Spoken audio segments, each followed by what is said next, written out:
Hello, Wisco history students, and welcome to our final unit of medieval to early modern history. Yes, our final unit of history. And as we consider our final unit of history, we're going back to Europe. And as we go back to Europe, we're going to be looking at what is known as the age of absolutism, an ideology, an ism, and a very important one in European political affairs known as absolutism. Within that word absolutism is the word absolute. And what we're going to see is that absolute power, absolute authority, absolute decision making is going to be in the hands of single individuals. And in many ways, it's going to be led by some of the most powerful kings and some of the most powerful queens, some of the most powerful female monarchs, and some of the most powerful male monarchs in all of history. On the left, you have Louis XIV. Louis XIV was the King of France and arguably the most powerful king not only in France's history, but one of the more powerful kings in all of European history. He ruled for 72 years. He was known as the Sun King, and just as the sun is the most powerful force in nature and the center of the universe, in the end, Louis XIV was absolutely the most powerful king in France's history. And a lot of great things happened to France as a result of his leadership. And then on the right, we have Elizabeth I. That in this age of America today, in which we're getting closer and closer to a female president, that in many ways that sense of female political power in many ways started with Elizabeth I. England experienced its golden age. It was known as the Elizabethan era, in which ultimately England dominated, ruled Europe, and then ultimately went about ruling the world under the reign of a queen. And so today, guys, we're going to be taking a look at this age of absolutism. So here are our lesson objectives as we consider the age of absolutism. Number one, we're going to identify the conditions that led to powerful monarchs, kings and queens that came to rule Europe, and the dynasties that are then going to follow. And number two, we're going to take a look at something called divine right. And we're going to see how it made the power of monarchs absolute. Divine right, within that is the word divine, divine coming from God. And the idea being that a lot of these kings and monarchs are going to justify their power and that God gave them that right. And as a result, it made them absolute. And we're going to see how those things are going to be connected. Before we take a look at the age of absolutism in modern history, I want to go back real quickly to take a look at leadership in medieval times and just do a quick review of some of the things that we talked about in terms of the kind of political power that existed throughout that 1,000 years of medieval history. There were kings that existed, but as we remember, or should remember, those kings were relatively weak. If you guys recall the Monty Python movie that we looked at, there was a king by the name of King Arthur. But as a result, remember, people didn't respect him. And as he went around insisting that he was their king and king of the Brits, for the most part, the people looked at him dumbfounded. And the reality was is that the kings of medieval Europe had very little power. Well, the only power that they had really was the power that they had over their own royal domain. That really the real political power of that time was in the hands of medieval lords, because it was lords who could protect you. It was lords who controlled the land, and it was lords who in the end had dominion and power over the people. The king may have had his castle, he may have had his so-called kingdom, but the reality was is that kings did not have militaries at their disposal to protect people. And the number one thing that we expect from our government is protection. But by the time we get to the end of the Middle Ages, there was a little bit of a political shift that happened. And if you recall, we looked at individuals like William the Conqueror, King Henry II, King John, and a series of English and French kings that began to extend rule over the nobles. And they did this through a variety of both events and situations that started to give them some political power that previously they didn't have. And we're eventually going to see that the king is going to become an autocrat. An autocrat is kind of a fancy historical term for any time that political power is in the hands of one individual. Pharaohs were autocrat as they ruled over Egypt. Caesars were autocrats as they ruled over the Roman Empire. And certainly when it comes to even modern history, some of the great dictators of the 1920s and 30s, Hitler and Mussolini and Stalin, were autocrats as they exclusively, absolutely ruled over their respective countries. And in the end, the king and the queen is going to become an autocrat, as we're going to see this throughout this week. And these absolute monarchs, well, in the end, the number one thing that is going to give you political power beyond anything else is just simply going to be having the respect and the loyalty of your people. It's important to have military power. It's important to have wealth. It's important to have wisdom and be able to make strong decisions. But in the end, your supremacy needs to be acknowledged by both commoner and lord. And that's eventually going to happen, giving these individuals a tremendous amount of power. The other thing as well is that up until the time of the age of absolutism, most rulers in history were men. In fact, you'd be very hard pressed to find any political leadership that was in the hands of women previous to this, but there's going to be a shift that's going to begin to happen, and certainly a shift that is happening even more so today as we get closer and closer to seeing the rise of a female president in the United States, and certainly have seen females in greater positions of power, both at the local and at the state and national level, but then even across the world as well. But previous to this period of absolutism, most political power was in the hands of men. So let's take a look at some of the factors that began to strengthen royal power. The factors that contributed to this is number one, an event, the Crusades, that 200-year holy war that saw the Christians leave Europe to try to recapture the city of Jerusalem, a war that in the end had the Muslims come out victorious. Well, that war led to the death of many lords. Now, it wasn't great lords that went off to fight these battles, but it was lesser lords who were looking for additional land and additional wealth and additional power.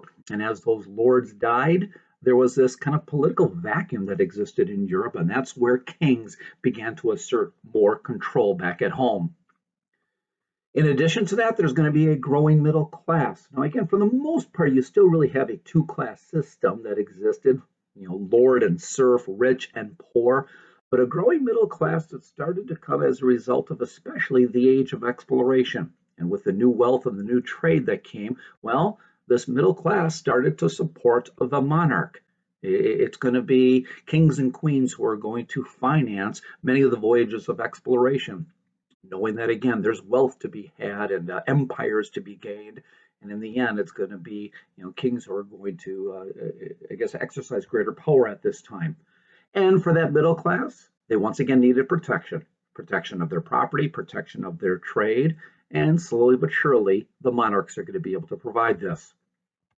A third factor that contributed to the rise of kings and queens was just simply gunpowder.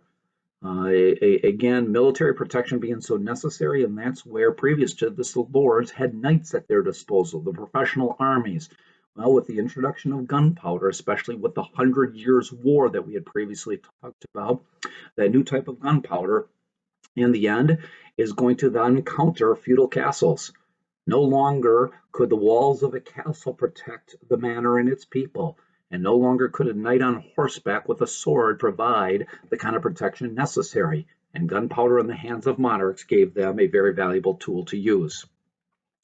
The Reformation is also going to play a key role, that as Martin Luther takes on the challenge of the Catholic Church and the authority of the Pope, please consider, guys, that the popes were very powerful men throughout history. And as a result, this newfound power is going to be taken away from popes, and as a result, kings are going to begin to assert greater power through this political shift that happens with Luther and his Reformation. And the Catholic Church no longer is going to have the absolute power that it had previously, because remember, often the church even claimed to be supreme over the kings and the queens and any political authority. Well, now that had been questioned, and as a result, the political power of the church is not as great as it once used to be. And finally, there's a growing spirit of nationalism. And a lot of that nationalism is coming out of the age of exploration, that international competition that existed between Spain and Portugal and France and England and the other countries that got involved. And in the end, the king became a symbol of national unity, that it was the king who was going to rally the nation, the king who was going to lead them to victory. And as a result, the king became a very important role in European affairs. Now you may ask, well, what does this absolute monarchy have to do with us? What does it have to do with the United States of America? Why do American citizens, American students have to study this period of history? We don't have a king, we don't have a queen. We have the presidency. Well, please keep in mind, guys, that when we fought our American Revolution, part of, not the only, but part of the reason we fought that revolution is because we no longer wanted to be under the reign of a king, under the reign of an English monarch. We wanted to put the power of the government in the hands of the people. We call it a democracy, government of the people, for the people, by the people. But we also understood that just like businesses need a CEO and teams need a coach and schools need a principal, that there is a very important thing that comes with having a leader. And so we established the executive office. And that executive office we just simply call the President of the United States. And with President Trump, we have had 45, in this case, men who have been in the office of the presidency. But when it comes to the office of the presidency, for all the attention that he gets, in the end, his power is very, very limited. And a lot of those powers have been limited because of what was going on in Europe with the age of absolutism. Let's consider the powers of the president. Powers of the president. You say, I mean, certainly it seems to be a very powerful position, certainly gets a lot of attention. People either love or hate or certainly love to debate the president, whoever it might be, Republican or Democrat. But when it comes right down to it, the president really doesn't have a tremendous amount of power. Certainly not considering the kind of attention and the role that he gets in in the media today. So let's consider the powers of the president. Number one, he is commander in chief of the military. Our president is our nation's number one soldier. But he cannot declare war. We do not want war-making power to be in the hands of one individual. But again, going back to Europe in the age of absolutism, it was the kings and queens who had that kind of absolute power, even the power to make war. Well, our president has lived under a system of checks and balances. Now, there can be an emergency, and sometimes in the case of an emergency, we have to send the troops to fight a war, defend our country, or defend some principle that we believe in. But even in that situation, Congress, our legislative branch, must support that decision. And if they don't, well, then in the end, the troops have to come home. Number two, the president has what's called veto power. What's veto power? Well, he does not make laws. We don't want lawmaking power to be in the hands of one individual. We give that to our legislative branch, Congress, which is made up of both our Senate and our House of Representatives, and the total there is about 535 individuals. So Congress makes our laws. However, the president does have the ability to veto or block a law from happening. Now, you can learn much more about this with American government and other, types of social studies classes. But the idea being is that we don't want lawmaking power in the hands of one individual, but we do give him a certain role in regards to the creation or making those laws. A third power of the president is that he has what's called appointment power. And although this doesn't get a ton of attention, it can be a very important role to have in terms of that we have our Supreme Court, the highest court of our land. And when it comes to then those members of the Supreme Court that in the end serve for life, the president does have the right to appoint or to recommend or suggest certain individuals to eventually be on the Supreme Court. However, it still needs approval by Congress. The president can't just simply pick who he wants to be on the Supreme Court. That there is a kind of a congressional hearing and congressional approval that has to be given to all of that. So again, a system of checks and balances. The president has the power to pardon criminals. You pardon somebody, you basically say that their crime is no longer on its record. And again, this doesn't get a ton of attention in the media. Usually it doesn't happen until usually the last couple of months of a president's term in office that you'll start hearing a little bit about this. But the idea behind it is that often when it comes to things like what are called white-collar crimes, business crimes, tax evasion, fraud, we're not talking about violent crime, but we are talking about crime that does deserve an individual to go to prison, is that, well, a lot of times, keep in mind, guys, that I believe it's about 80% of people that are in prison will eventually get out. And when they get out, it can become very difficult for them to get back into society, especially to get a job, because they always have to say that they were accused or found guilty of a crime. And so if you are pardoned, in many ways, it expunges your record, meaning that no longer do you have to say that you were convicted felon. And the president does have that power as well. And finally, the president has something that's called executive order. Again, this doesn't always get a ton of attention, but it's probably the one area of the presidency that he maybe uses more than anything else. And certainly we heard a lot about it when it came to President Obama. We've heard about it somewhat with President Trump, especially in his first year in office.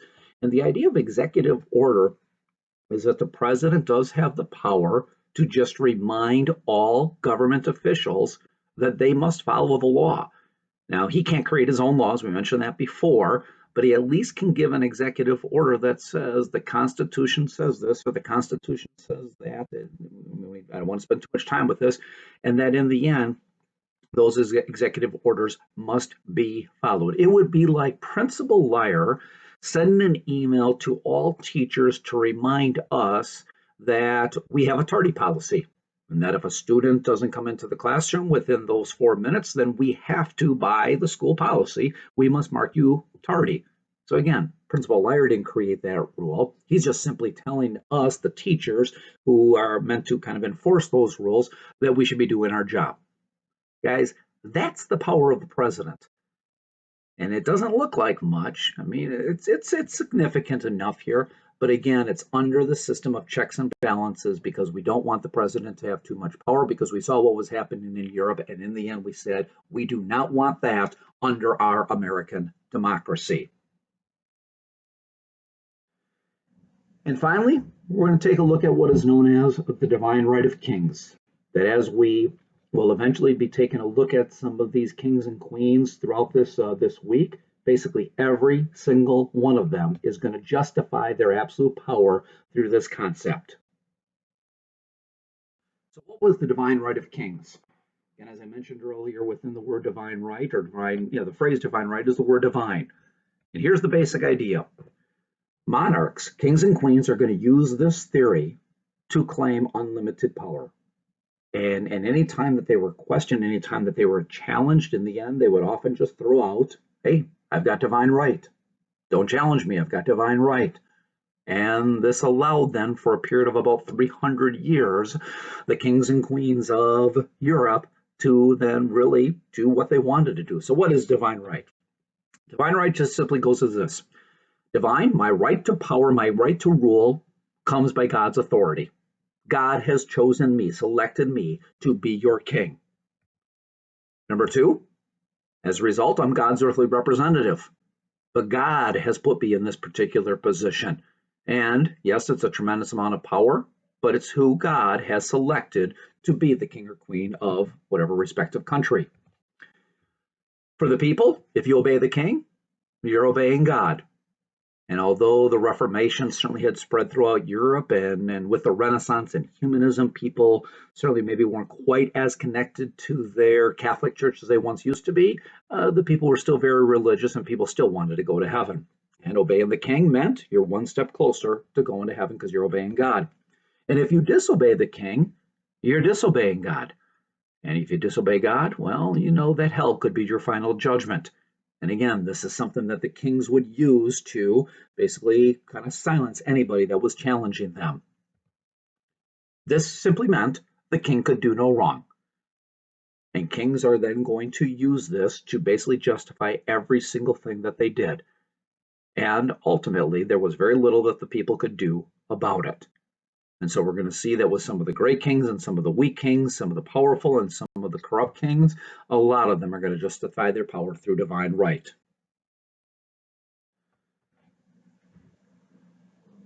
Finally, guys, we're going to be going on a little bit of a historical trip this week. We're going to be going to Spain tomorrow. We'll eventually go to France, then to England. Hope to have time to make it over to Russia. And as we consider these 4 countries, we are going to be looking at some of the most powerful monarchs that they had. And our first step tomorrow, our first trip tomorrow, is going to be to Spain. And as Spain eventually led the age of exploration, and as a Spanish queen and king took a chance on Christopher Columbus and making that famous voyage across the ocean, it is going to be their grandson, Philip II, who is eventually going to become the most powerful king in Spain's history. And we're eventually going to see how he's going to lead Spain to glory and how this is going to play an important role for Spain at that time. And then we'll take a look at the other monarchs throughout this week. So that's the beginning of the age of absolutism. Certainly want to wish you God's blessings throughout our final unit of study. And just remember that God loves you, God will never leave you or forsake you, and that in the end, He knows what's best for each and every one of us and will lead us through this very strange and crazy time. God's blessings, guys.